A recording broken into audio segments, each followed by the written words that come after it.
Welcome to Kishangarh. Kishangarh, जिसे marble city के नाम से जाना जाता है, भारत के मार्बल खनन उद्योग का यह केंद्र है। यहाँ शुद्ध सफेद मार्बल का खनन किया जाता है, जो लग्जरी और सुंदरता के सपने को साकार करता है। खनन की प्रक्रिया ड्रिलिंग और नियंत्रित विस्फोट से शुरू होती है, जिसमें मार्बल के बड़े बड़े खंड पृथ्वी से निकाले जाते हैं। इन खंडों को उन्नत मशीनरी की मदद से सावधानी पूर्वक काटा और आकार दिया जाता है। इन खदानों से निकले गए ये विशाल पत्थर अपने सफर पर किशनगढ़ की ओर निकलते हैं। मार्बल के ब्लॉक्स फैक्ट्रियों में लाए जाते हैं और बड़े गोडाउनों में स्टोर किए जाते हैं, जहां इन्हें आगे के प्रोसेसिंग के लिए तैयार किया जाता है। तो यह ब्लॉक्स विभिन्न मशीनों के माध्यम से कटाई और आकार में बदले जाते हैं। प्रोसेसिंग यूनिट्स में हर ब्लॉक को सावधानी पूर्वक आकार दिया और काटा जाता है। इन ब्लॉक्स को गैंड-सो या मल्टी ब्लेड कटिंग मशीनों पर रखकर स्टील के ब्लेड और डायमंड वायर का उपयोग करके स्लैब्स में काटा जाता है। मार्बल की प्रोसेसिंग एक जटिल और श्रम साध्य कार्य है। ये मशीनें बिना रुके दिन में 12 से 14 घंटे तक काम करती हैं। हर स्लैब को काटने, पॉलिश करने और आकार देने के लिए समय और ऊर्जा दोनों अधिक लगता है। इसके बाद इन स्लैब्स को पॉलिश किया जाता है ताकि यह चमकदार और सुंदर बन सके। यह पॉलिशिंग प्रक्रिया मार्बल को निखार देती है, जिससे यह फर्श, दीवारों और अन्य सजावटी सामान के लिए उपयुक्त बन जाता है। हालांकि इस प्रक्रिया के दौरान एक समस्या उत्पन्न होती है, मार्बल स्लरी। यह बारीक पाउडर और पानी का मिश्रण होता है, जो पर्यावरण के लिए हानिकारक हो सकता है। मार्बल स्लरी मार्बल की कटाई और पॉलिशिंग के दौरान उत्पन्न होता है। 100 वर्ग फुट मार्बल की प्रोसेसिंग में लगभग 50 से 60 लीटर पानी लगता है।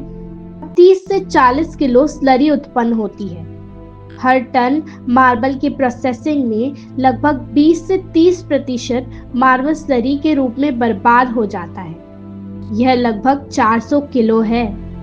इतनी मात्रा कि हर दिन एक ओलंपिक आकार के स्विमिंग पूल को भर सके। किशनगढ़ में 1500 से ज्यादा मार्बल प्रोसेसिंग यूनिट्स हैं, जो हर साल 2 मिलियन टन मार्बल का उत्पादन करती है। इसके साथ 5 से 6 मिलियन टन मार्बल स्लरी भी उत्पन्न होती है। मार्बल स्लरी सिर्फ एक कचरा नहीं, यह बारीक कैल्शियम कार्बोनेट, सिलिका और हानिकारक मिनरल का मिश्रण है। जब इसे लापरवाही से फेंका जाता है तो ये नदियों और जल धाराओं को अवरोध कर देता है, जलजीय जीवन को बाधित कर देता है।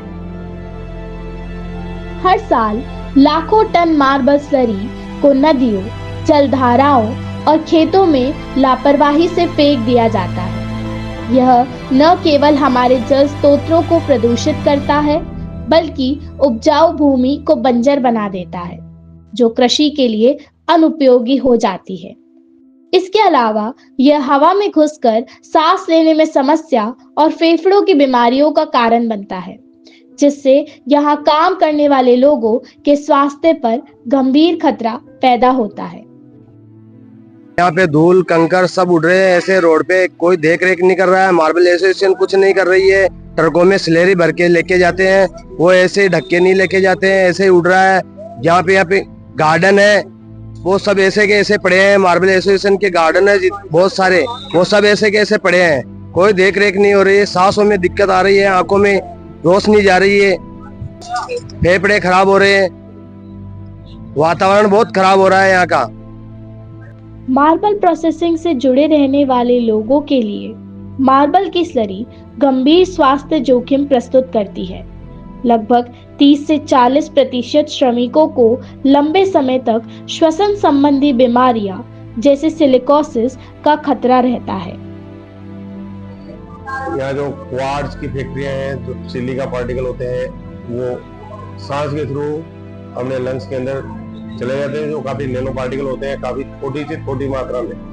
वो अंदर जाके लंग्स में डिपॉजिट होने लग जाते हैं। उसकी वजह से न्यूमोकॉन्यूसिस मान लो या सिलिकोसिस नाम से एक तकलीफ और बीमारी होती है, जिसमें पेशेंट की ट्यूबरक्लोसिस की संभावना बढ़ जाती है, यानी कि पल्मोनरी टीबी, साथ में सांस की दिक्कत होने लग जाती है, बुखार आने लग जाती है, भूख कम होने लग जाती है, पेशेंट का वेट लॉस होने लग जाता है। आप सभी ने डंपिंग यार्ड के बारे में तो जरूर सुना होगा। यहाँ मार्बल की फैक्ट्रियों से निकलने वाली स्लरी को इकट्ठा कर बड़ी बड़ी ढलानों और घाटियों का रूप दिया जाता है।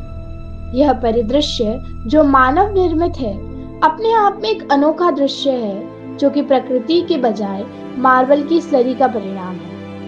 हर साल बड़ी संख्या में लोग यहाँ आते हैं इस अनोखे नज़ारे को देखने और कैद करने। इससे हमारी स्थानीय अर्थव्यवस्था में भी योगदान हो रहा है।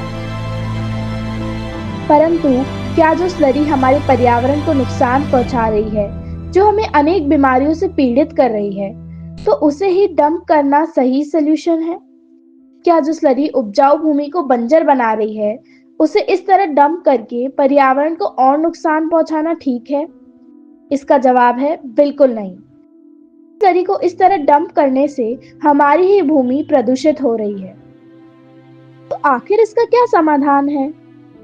सबसे उचित समाधान यह है कि मार्बल स्लरी को हम इफेक्टिव तरीके से रीयूज करें, जैसे कि हैंडीक्राफ्ट्स। क्या आपको पता है मार्बल स्लरी के प्रयोग से हैंडीक्राफ्ट्स भी बनाए जाते हैं? कारीगर इससे सुंदर हैंडीक्राफ्ट्स तैयार करते हैं, मूर्तियां, सजावटी वस्तुएं इत्यादि।